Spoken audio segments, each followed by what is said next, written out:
Sri Aurobindo. Le yoga de la Gita. Chant 18, verset 54. Brahma Buddha Prasannatma Na Sosati Na Kankshati Samma Sarveshu Bhutteshu Mad Bhaktim Labbate Param.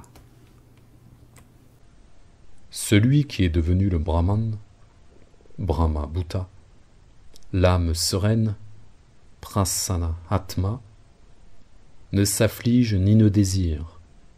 Égal, Samma, envers tous les êtres, il acquiert pour moi la suprême dévotion, Mad Bhaktim Param. Dans la voie étroite de la connaissance, la dévotion pour la divinité personnelle, Bhakti, ne peut être qu'un mouvement inférieur et préliminaire.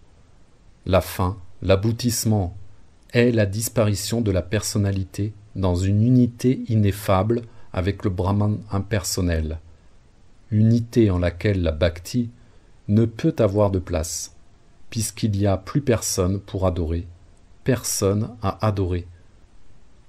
Tout le reste se perd dans l'identité silencieuse et immobile du Jiva et de l'Atman. Ici, dans le yoga de la Gita, quelque chose nous est donné de plus haut encore que l'impersonnel. Nous y trouvons le moi suprême qui est le suprême Ishvara.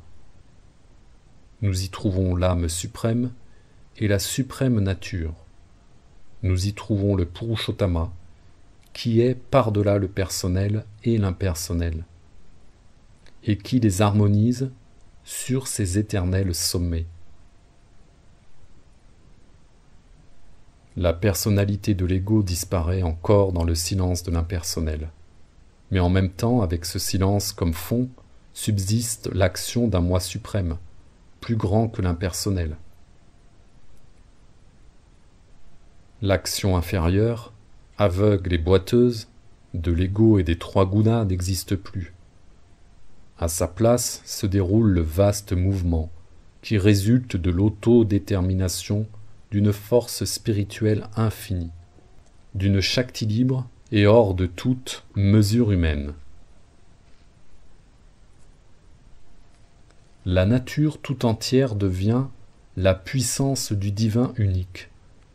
Toute action devient son action et s'effectue avec l'individu comme canal et comme instrument.